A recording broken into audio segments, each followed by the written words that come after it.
અત્યારે અમુક લોકોની યંગસ્ટરમાં વાત કરતો હોય ને, મારું બેઝિક મને સ્પિરિચ્યુઅલિટી ઉપર વાત કરવી ગમે, તો હું એવું ટ્રાય કરું એમ કે મારી સાથે જે રેગ્યુલર બેસે ને એમાંય થોડોક બી વાવું એમ, ક્યારેય કન્વર્ઝેશન થાય તો એની પાછળ એક મોટિવ એવું છે કે મેં એક લગભગ રાજર્ષિ નંદીના પોડકાસ્ટમાં જ સાંભળ્યું હતું કે તમને આ જન્મમાં ખબર પડે ને કે તમારો જન્મનો ભાવ શું છે, તો તમે મોક્ષની પાસે એક ઇનિશિએશનનું પહેલું ડગલું ભરી લીધું. તમને ખબર પડે કે સ્પિરિચ્યુઅલિટી શું છે એ, એટલે બરાબર. એટલે હું એવી ટ્રાય કરું એમ કે કોઈક સાથે વાત કરું તો એને ઇન્ટરેસ્ટ જાગે અથવા એનો ઇન્ટરેસ્ટ એ ગોતે આ ફિલ્ડમાં એમ, એ રીતે. એટલે એ રીતે વાત કરતો હોય ને તો ભાઈ એ લોકો સીધા તંત્રમાં ઘૂસે, તંત્રમાંથી આર્થિક લાભ ગોતે એમ કે ભાઈ આપણે કરોના પિશાચી લઈ લઈએ એટલે લિટરલી સર એ લોકો યુટ્યુબ કરે ને આખી વિધિ જોઈ કાઢે, પછી બીજે દિવસે આવીને ભાઈ મને જ કે ભાઈ તને આ ખબર છે આ કેમ થાય, મેં કીધું ભાઈ આવું બધું હજી એટલું બધું એની વાત નહોતો કરતો એમ, પણ એ લોકો લિટરલી તંત્રમાં એ રીતે પડે કે આર્થિક લાભ કેવી રીતે થાય કે ભાઈ આપણે કુબેર છે તો યક્ષ સાધના કેવી રીતે, ભાઈ તમે હજી સમજો શું વસ્તુ છે, એનો ઇફેક્ટ કેવડો મોટો થઈ શકે એમ. એ લોકો બહુ સ્મોલર વસ્તુ માટે થઈને કેવડી મોટી વસ્તુ ગુમાવી શકે એમ, એનો કોઈ આઈડિયા જ નથી, પણ એક આર્થિક લાભ માટે થઈને તમારા ઓલા કહેવાય ને કે તમે આટલી સીધી કરી શકો એમ. તો જ્યારે હનુમાનજી પાસે આટલી વસ્તુ હતી છતાં એક કહેવાય ને કે આમ સેવક ભાવના એમ, ઈ ગજબ પ્રેમ કે ભક્તિ માર્ગનો જે કયો એ એમાં તંત્ર માર્ગમાં છે ને તકલીફમય નહીં હોય કે સિદ્ધિ મળે ને તો પછી માણસ ભટકી શકે આરામથી, અને તમને કોઈ પણ માર્ગે સિદ્ધિ મળે ને એટલે એ સિદ્ધિ તમને ટેસ્ટ કરે કે તમે કઈ બાજુ જાઓ છો. હવે તમે એ જો સમજજો, તમે આધ્યાત્મિકતાનો રસ્તો પકડશો અને એનાથી તમારું ભૌતિક જગતમાં તમને લાભ મળી શકે, લ્યો કમ્ફર્ટેબલ લાઈફ જીવો, કોઈ વાંધો નથી. જરૂરિયાત અને લાલચ વચ્ચે ફરક તમને ખબર હોવો જોઈએ. ઓકે, હું મારા સ્ટુડન્ટ્સને 3 વસ્તુઓ સમજાવું: નેસેસિટી, કમ્ફર્ટ અને લક્ઝરી. કમ્ફર્ટેબલ લાઈફ જીવવામાં બિલકુલ વાંધો નથી. ઓકે, તમને એમ થાય કે મને થોડીક એમ હાથ છૂટો રહીએ, થોડુંક સમાજમાં માનપાન હોય, ઓકે, વ્યાજબી વસ્તુ છે. લક્ઝરી જરૂર નથી, ઓકે, કોઈ જરૂર નથી. હા, એટલે તમને એમ થાય કે ફરક શું પડ્યો, તમારી 1,00,000-2,00,000 રૂપિયાની મહિને આવક હોય પછી એની ગમે એટલી વધારો, તમારી લાઈફમાં કંઈ બહુ ઝાઝો ફરક નહીં પડે. પછી તો તમે ખાલી એ લોકોને બતાડવા માટે ખર્ચ કરતા હશો જેને તમારી ખુશીથી કાંઈ મતલબ નથી. હા, અને એને બતાવવા માટે તમે કેટલા દુઃખી થતા હો એ વિચારજો. અને એ વસ્તુની ખુશી કેટલી એમ 2 મિનિટ એક્ઝેક્ટલી. અને એનાથી બે લોકો નેગેટિવ થશે, પોઝિટિવ એનામાં એક્ઝેક્ટલી. એટલું તો ક્યાં એ લોકોમાં ડેપ્થ જ નથી એટલી કે બીજાને શું ફરક પડે છે. પણ સિદ્ધિઓની આ એક ખૂબી હોય છે કે એ તમને માની લો આધ્યાત્મિક રસ્તે તમે જાઓ. સ્વામી વિવેકાનંદ ધ્યાન કરતા હતા ને તો એમને સિદ્ધિઓ આવવા માંડી, તો રામકૃષ્ણ ખીજાઈ ગયા, થોડે દિન ધ્યાન છોડ દે, સિદ્ધિ નહીં ચાહીએ, મુક્તિ ચાહીએ. તને સિદ્ધિ આવવા માંડી ને થોડાક દી ભક્તિ બંધ કરી દે એટલે જે સિદ્ધિ આવી છે ને વહી જશે. પછી ફરીથી નિશ્ચલ ભાવથી પાછો ભક્તિના માર્ગે લાગી જાજે. તો અને એ છે ને રસ્તો બહુ ઓલો ફિસલાય એવો, અને ખાસ કરીને તંત્ર માર્ગમાં મેં જે લોકો જાણકાર છે તંત્ર માર્ગના એ લોકોના મોઢે મેં સાંભળેલું છે કે એમાં જે સિદ્ધિ મળશે ને એ તમને રિઝલ્ટ એ બહુ ફટાફટ આપશે. અને જો તમે એ સિદ્ધિનો ઉપયોગ કરવા માંડ્યા તમારા પોતાના વ્યક્તિગત હિત માટે તો તમે એવા રસ્તામાં વયા જશો, હા, કે પછી નીચે જશો, ઉપર નહીં આવો, અને તમને લાંબા ટાઈમ સુધી ખબર નહીં પડે કે હું ક્યાં જાઉં છું, અને પછી મોડું થઈ જાય. એટલે મેઇન વસ્તુ જે છે ને કે શું કરો છો, શેના માટે કરો છો, એટલે એ રસ્તે બને ત્યાં સુધી ન. અને આવા બધા યુટ્યુબમાં ન જોવાય સાહેબ. યુટ્યુબમાં કોઈ એટલી જો અનમોલ વિદ્યા હોય તો મફત ન હોય.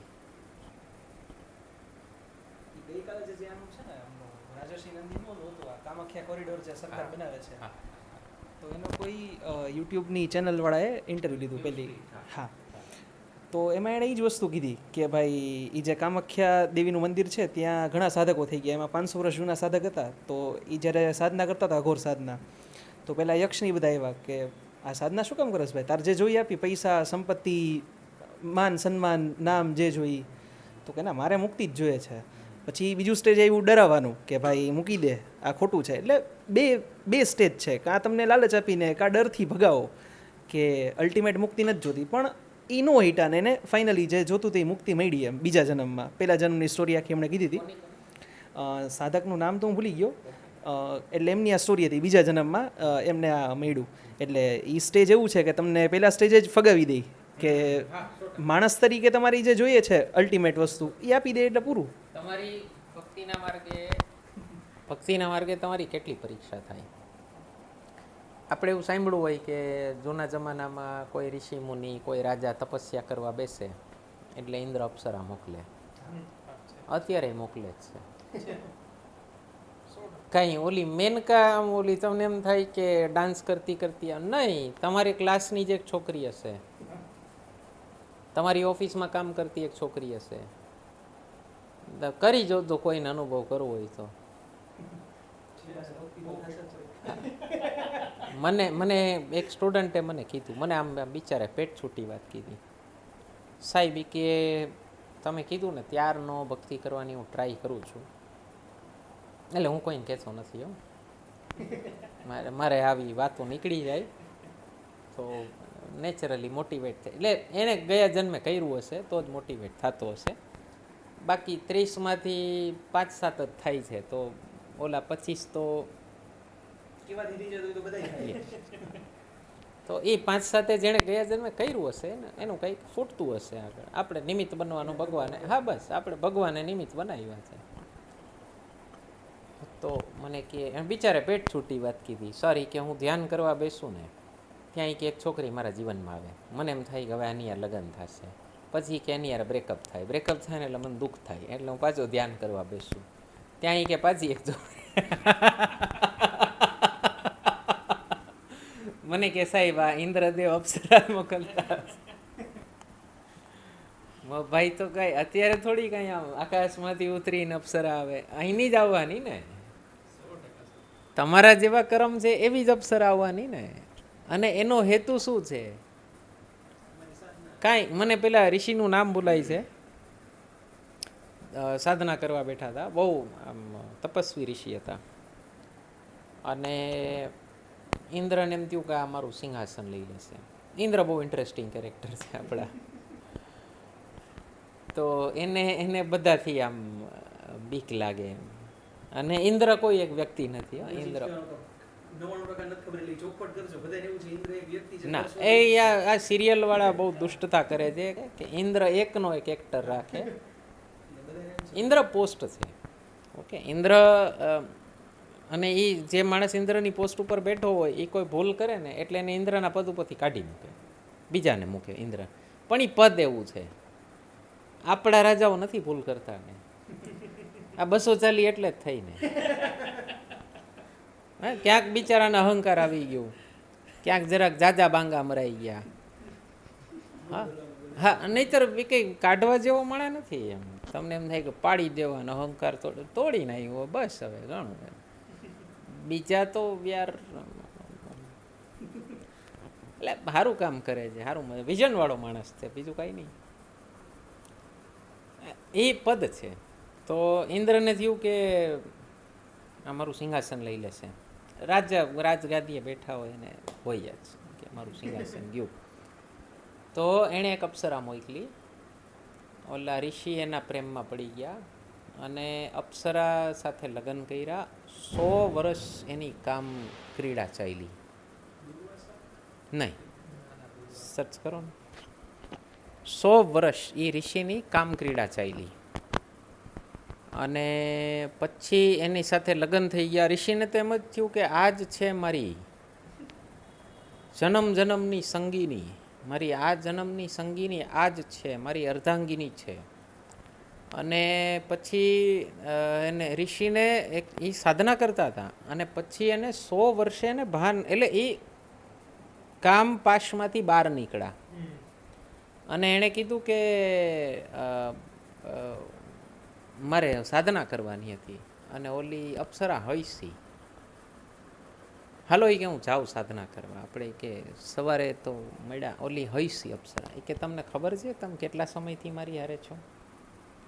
હા સવારે તો આપણે મળ્યા, સાંજ થઈ, સંધ્યા થઈ, તો કે 100 વર્ષ થઈ ગયા એ સંધ્યામાં. તો ઋષિ કે તું કોણ છો? તો કે હું અપ્સરા છું ને ઇન્દ્રએ મને ઓલાને ગુસ્સો આવ્યો, ઇન્દ્રને કંઈક શ્રાપ બાપ દીધા. પણ આ બધા છે ને સિમ્બોલિક મેસેજ. કંડુ, યસ. અને પેલીનું નામ શું છે? કંડુ ઋષિ અને પ્રેમલોચા.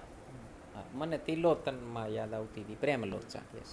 કંડુ ઋષિ, પ્રેમલોચા અને ખીજાણા. એટલે સિમ્બોલિક વાર્તાઓ એ બધી સમજજો કે તમને પણ ખૂબ ભટકાવા આવી રીતે. અને બીજી વસ્તુ સમજજો, ઋષિ બિચારા દુઃખી, હું આવો સાધુ માણસ, આટલો આમ તપસ્યાવાળો, અને હું એક છોકરી પાછળ થાય. જીવનમાં ક્યારેય કોઈ વ્યક્તિ આવી ગયું હોય, ન ફલીભૂત થાય, ઓકે, ધ્યાન રાખો, બરાબર. પણ તમે જે જમાનામાં જીવો છો સાહેબ, થઈ શકે. ઓકે, તમને એમ હોય કે આ જ છે મારું, ન પૂરું થાય, થઈ શકે. અને એને છે ને ભક્તિ તરફ વળવા માટેનું મોટિવેશન લેજો.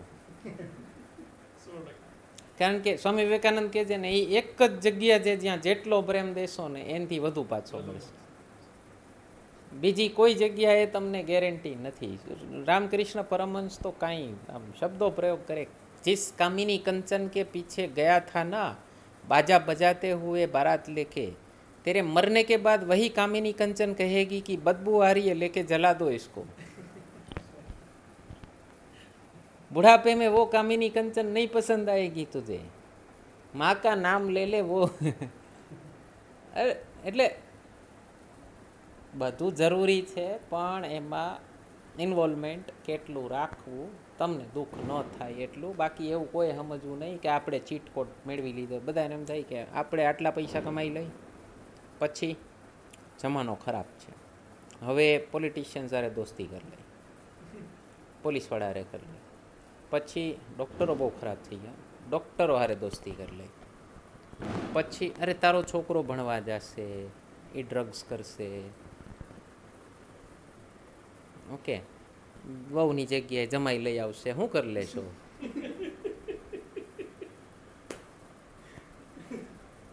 દુઃખ આવવાનું છે, આવવાનું જ છે મારા ભાઈ. તમને એમ હોય કે મને જ ચીટકોટ મળી ગયો, ભગવાને મને જ બુદ્ધિ આપી, બાકી બધા બુદ્ધિ વગરના. આ દુનિયા એમને એમ, સંસાર એમને એમ ચાલે છે, બુદ્ધિ વગરના લોકોથી ચાલે છે. બધા એક ફેક્ટર કામ કરે છે, તમારી સાથે જ કામ કરે છે. ઓલા પેલા બધા કોમ્પિટિશનવાળા ઓલા મોટિવેશન ગુરુ હોય ને, life is a race. 800 crore લોકો તમારી ખિલાફ નથી કામ કરતા સાહેબ, તમારી સાથે કામ કરે છે. ઓકે, એનું દરેક પોતાનું ભાગ્ય લઈને આવ્યા છે, દરેક પોતાનું કર્મ કરે છે. તમને ક્યાંક કોક નડશે, ક્યાંક કોક હેલ્પ કરશે, પણ અલ્ટિમેટ એ એક જ છે જેનો હાથ પકડો છે. તો અને ક્યારેય નિરાશ ન થવું. હું એટલો મૂર્ખ માણસ છું, જીવનમાં 2 વાર નાસ્તિક થયેલો છું. એમ પહેલી વાર થઈને સમજી ગયો તો ઓકે. નાસ્તિક વર્ડ કીધો છે તો જરા કી કીધો, કારણ કે જે ભક્તિ ભાવવાળા લોકો હોય છે નાસ્તિક એટલે ભગવાન નથી માનતા, નાસ્તિક આપણે જે હા, એટલે હું 2 વાર એમાં વયો ગયો. એટલે એક્ચ્યુઅલમાં નાસ્તિક શબ્દ. અચ્છા, ના, એટલે હું તો 2 વાર એમાં વયેલો. તમે કીધું સમજી ગયો, પણ મેં પહેલી વાર તો અમારા સ્કૂલમાં એક વામપંથી ટીચર હતા. હવે વામપંથી હતા કે નહીં મને નથી ખબર, વાતો થોડીક એમની એવી હતી. તો પ્રશ્નો એવા પૂછતા, ભગવાન હૈ તો દિખતે ક્यों નહીં હૈ, ભગવાન હૈ તો ये क्यों है ને वो क्यों है. અમે બધા છોકરાઓ વિચારતા થઈ ગયા હતા અને હું એગ્નોસ્ટિક થઈ ગયો. એગ્નોસ્ટિક એટલે જેને ઈશ્વરમાં માનવું છે પણ એને પ્રૂફ જોઈએ, એને ડાઉટ છે. એ નાસ્તિક. નાસ્તિક કોણ છે? જેને નક્કી કરી લીધું. એથેઇસ્ટ જેને આ લોકો કહે છે, તોડી આવો. એથેઇસ્ટ એટલે જેણે નક્કી કરી લીધું કે ઈશ્વર છે જ નહીં. એ એટલો જ મૂર્ખ છે જેટલો પેલા અંધશ્રદ્ધાળુ તમે કીધા. ઓકે, એથેઇસ્ટ એટલો જ મૂર્ખ છે. તમે જ્યારે જીવન માટે ઓપન નથી ને, તમે બાયણા બંધ કરી દીધા ને, તો તમે મૂર્ખ છો. પ્રશ્ન કરજો. હું જે પહેલી વાર એગ્નોસ્ટિક હતો ને, એ જસ્ટિફાઈડ હતું. હોવું જોઈએ, એકવાર જીવનમાં હોવું જોઈએ. ઓકે, અનુભવ કરીને આવો. બીજી વાર શું થયું, આવું કંઈક જરાક ખરાબ અનુભવ થયો ને, બીજી વાર મને એમ થયું કે યાર ઈશ્વર કેટલો ખરાબ છે, કે એને આ મતલબ ગાળું દીધેલી છે કે પરપીડન વૃત્તિના છે ઈશ્વર. એને એના ભક્તોની પીડાથી એને મજા આવે. અને પછી ઉદાહરણ મને પાછા આપણે બુદ્ધિ અવળી હાલતી હોય ને ત્યારે ઉદાહરણ એવા જ ઉજે. હું નરસિંહ મહેતાએ બિચારાએ જિંદગીમાં કાંઈ ખોટું કર્યું નહીં, અને દુઃખ દુઃખ દુઃખ. ભગતસિંહ બિચારો કેટલો હારો માણસ હતો, એને તમે ફાંસી આપી દો નાની ઉંમરે. મહારાણા પ્રતાપનો શું વાંક હતો? પૃથ્વીરાજ ચૌહાણ ક્યાં ખરાબ માણસ હતો? એટલે આવા વિચારો. નક્કી ઈશ્વર પરપીડન વૃત્તિનો જ છે. ઓકે, પછી એક બહુ લાંબો સમય ગયો, જેના જવાબ મળ્યા જેના કહી દઉં. નરસિંહ મહેતા છેલ્લો જન્મ હોય સાહેબ, એટલે ગયા જન્મના બધા કર્મો તમારા ખતમ થતા હોય. મુક્તિ જોતી હોય તો પાછલું બધું ચૂકવવું પડે. અને કેટલું ચૂકવવું પડે? ભીષ્મ પિતામાં બાણશૈયા ઉપર સૂતા હતા અને કૃષ્ણને પૂછ્યું, મેં 100 જન્મ મારા જોઈ લીધા, મેં એકે પાપ નથી કર્યું, મને આ દુઃખ કેમ થયું? તો કૃષ્ણ કે 100 કેમ અટકા, 101મો જોઈ લેવો તો ને. તો કે હવે કહી દો તમે શું હતું 101? તો કે તું રાજા હતો અને તું ક્યાંક જાતો હતો અને તે રસ્તા ઉપર જોયું એક સાપ મરવા પડ્યો છે. તને દયા આવી કે સાપ મારા રથ નીચે કે બીજા કોઈના રથ નીચે ન આવી જાય, એટલે તું ઉતરો, તે સાપને તારા તીરથી લીધો અને સાઈડમાં મૂકી દીધો. પણ તે જોયું નહીં કે તે સાઈડમાં મૂક્યો ને એ કાંટાળી જાળી હતી, અને એ સાપને એ બધા કાંટા વાગ્યા અને એના શરીરમાંથી બધું લોહી જરી અને એ મર્યો તડપી તડપીને. એ તડપ તારે ભોગવવી પડી. હેતુ સારો હતો પણ અજાણતા ખરાબ કર્મ થઈ ગયું. આટલું કર્મની ગતિ, એટલે માટે જ કબીરે કીધું છે ને, કર્મ કી ગતિ અતિ ગહન. ગહન એટલી ગહન છે, તમને ખબર ન હોય સાહેબ તમારાથી ક્યાં કોના અપરાધ થઈ જતા હોય. તો છેલ્લો જન્મ મુક્તિ માગો ત્યારે બધું એકારે ભોગવવું પડે. રામકૃષ્ણ પરમહંસ કેન્સરથી, થ્રોટ કેન્સરથી મર્યા. સ્વામી વિવેકાનંદ 39 વર્ષે 21 બીમારી, બ્લડ પ્રેશર, ડાયાબિટીસ, માઇગ્રેન અને પેલું સાઇનસ. માઇગ્રેન સાઇનસ બે ઓપોઝિટ બીમારી, બઠ્ઠા વાળી દે. એક કોઈ તો બઠ્ઠો વાળી દે માણસને. બ્લડ પ્રેશર, ડાયાબિટીસ બે ઓપોઝિટ બીમારી, એક કોઈ તો બઠ્ઠો વાળી દે માણસને.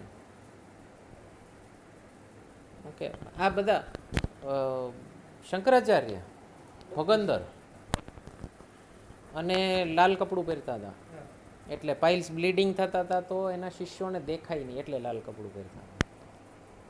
એના જે ખાસ શિષ્ય તો તોટકાચાર્ય એક દિવસ પરાણે કપડાં ધોવા લઈ ગયો અને એણે બીજા મિત્રોને કીધું, દેખો ગુરુજી બતાવતા નથી કે એને પાઇલ્સ થયા. લોહી કપડું આખું એનું કરી નાખે અને એ માણસ ખાલી શાસ્ત્રાર્થ કરે છે. જે મુક્તિ માટે જે જીવન મુક્તોની જેમ જીવતા હોય એને પાછલા બધા કર્મ એક ગાયે પૂરા કરવા પડે એક જીવનમાં, એટલે બહુ દુઃખ આવે. સેમ નરસિંહ મહેતા, મીરાબાઈ, ભક્તોને દુઃખ એટલે દુઃખ તો બધાને પડવાના જ છે. સદગુરુ કહે છે ને કે રામ અને કૃષ્ણ એ બેના જન્મમાં ક્યાં દુઃખ ઓછા, પોતે અવતાર તરીકે માણસ માટે રૂલ બધા સરખા જ છે. માણસ તરીકે આવ્યો છો તો એ સેમ પ્રોસેસમાંથી નીકળવું પડે. રામ ક્યાં બિચારા કાંઈ ભોગવું નથી જીવન. દર વખતે હાથમાં આવતું હતું એ જતું રહ્યું. અરે હા હા હા, કેટલા દુઃખ થયા. ખાલી 14 વર્ષનો વનવાસ તમે કલ્પના ન કરી શકો. સદગુરુ કહે છે ને ટીવી સિરિયલમાં બતાવે છે વનવાસ એટલે પિકનિક સ્પોટ. એને કીધું તમે જાઓ 4 દીમાં તમે પાછા આવશો ને શરીરનું એક અંગ નહીં હોય જ્યાં જીવડું નહીં કર્યું હોય.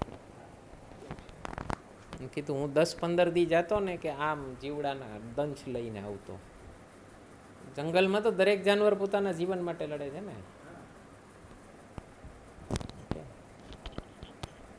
એટલે એ જ છે. એટલે હું 2 વાર નાસ્તિક, ભૂલ ન કરતા મારા જે. એકવાર પહેલી વાર એગ્નોસ્ટિકો ઠીક છે, કોઈક ગુરુ ગોતી લેજો, પ્રશ્નોના જવાબ જરૂર લેજો, હું ના નથી પાડતો, 100% લે. બીજી વાર ન થતા મારી આ લોકો જે બધા આપણી ઇકોસિસ્ટમ ચલાવે છે ને એ લોકો માહોલ એવો ઊભો કરી દે છે કે તમને ઈશ્વર વિરોધી, ઈશ્વર દ્રોહી તમને બનાવી નાખે.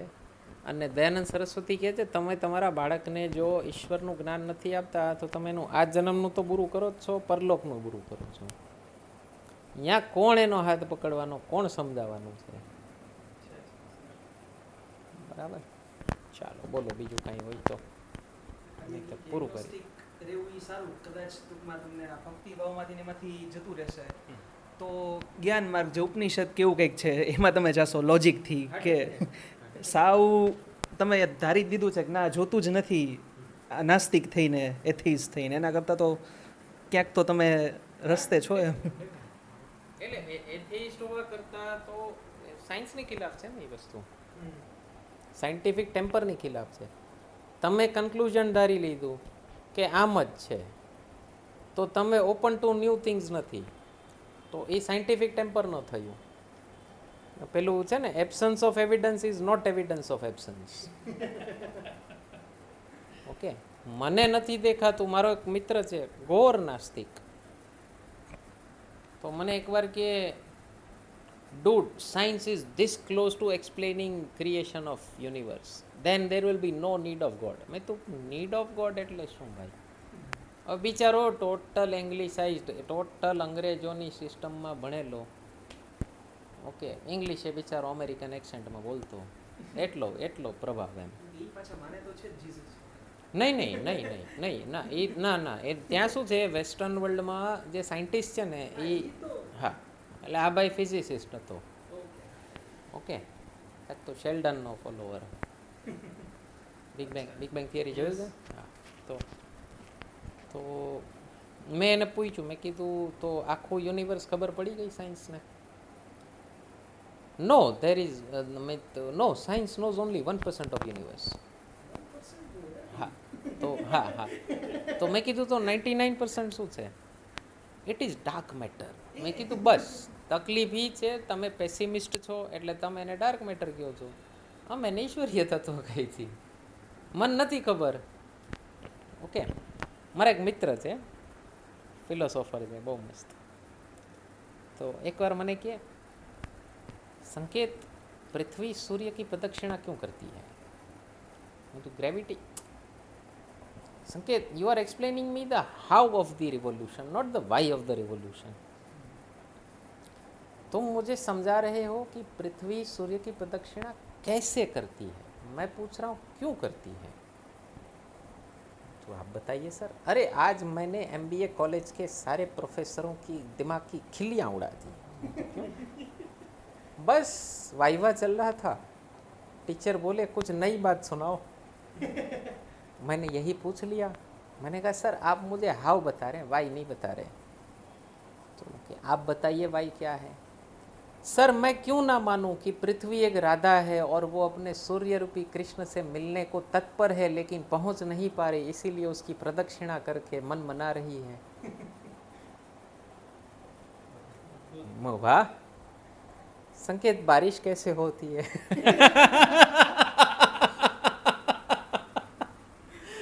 मैंने ये पूछ लिया सर बारिश कैसे होती है. अरे यार वाटर साइकिल नहीं पढ़े क्या स्कूल में? Water evaporates, becomes cloud, condenses and sir you are explaining me the how of the rainfall, not the why of the rainfall. तुम बता दो यार वाई क्या होता है. सर मैं क्यों ना मानूं कि पृथ्वी अपने आकाश से मिलने को तत्पर है, मिल नहीं पा रही, इसीलिए बारिश रो के बस मन बना लेती है कि कभी मिलेंगे भाई. तो मैं क्यों मानूं कि कोई इनविजिबल फोर्स नहीं है जो बारिश कराता है? आपने देखा है उस फोर्स को, जो वृष्टि, जो प्रेसिपिटेशन, जो फोर्स प्रेसिपिटेशन कराता है, उसको आपने देखा है? आप तो मुझे फिजिक्स समझा रहे हो, मैं मेटाफिजिक्स की बात कर रहा हूँ, विच इज बियॉन्ड फिजिक्स। अद्भुत। अरे वो तो यार जन्ना गए, मुझे निकाल दिया। तुम अद्भुत कह रहे हो, अच्छे आदमी हो। સાચી વાત છે સર. એક આ પર્સપેક્ટિવ બહુ જરૂરી છે. You have to think different for questioning things. આપણે એને પ્રાણ તત્વ કીધું છે. સ્વામી વિવેકાનંદે બહુ લખ્યું છે પ્રાણ તત્વ ઉપર. તમે રાજયોગ નામનું પુસ્તક છે સ્વામી, બહુ લખ્યું પ્રાણ તત્વ. આખા બ્રહ્માંડને જે તત્વ ચલાવે છે ને એ પ્રાણ તત્વ છે, જેની આણે વાત કરી. ફોર્સ કયો? ઋષિઓએ અનુભવ કરેલો, કરી તો જો. અરે નેટફ્લિક્સ જોવો છો, વિડીયો ગેમ રમવાવાળા તો મેં બહુ રમેલો છું, પણ ભગવાનની દયાથી કોલેજ પૈતી ને એની પહેલાં મને અકલ આવી ગઈ કે યાર આના કરતાં પિક્ચર જોયું હોત, બુક વાંચી હોત તો કંઈક બે માણસ સાથે વાત કરવાની કંઈક સ્ટફ હોત આપણી આગળ. એકની એક ગેમ શું યાર, હવે ગેમ ઓવર. એક તો હું બહુ સારો નહોતો વિડીયો ગેમમાં, ભગવાનની દયાથી. મને ઓલા બધા સ્ટેજ પાર કરતા મને નહોતા આવડતા. તો મને ખરેખર મને એમ થાય શું મૂર્ખતાનું કામ છે યાર. હા, એના કરતાં બેટર છે અનુભવ કરી જવો યાર. તમારા શરીરમાં કરવાનું, ક્યાં બહાર કરવાનું. ઓલરેડી એક ગેમ મૂકીને તમે પાછી બીજી ગેમ અનુભૂતિ કરી તો જુઓ. ખોટા પાડજો, અનુભૂતિ કરીને ખોટા પાડજો. જો સાયન્ટિફિક ટેમ્પર હોય તમારામાં. બરાબર, સારું, ચાલો પૂરું કરીએ આજે અહીંયા. ફરીથી મળશું બીજા એકાદા શાસ્ત્રાર્થમાં. ઓકે, આશા કરીએ જલ્દી જ મળીએ આપણે.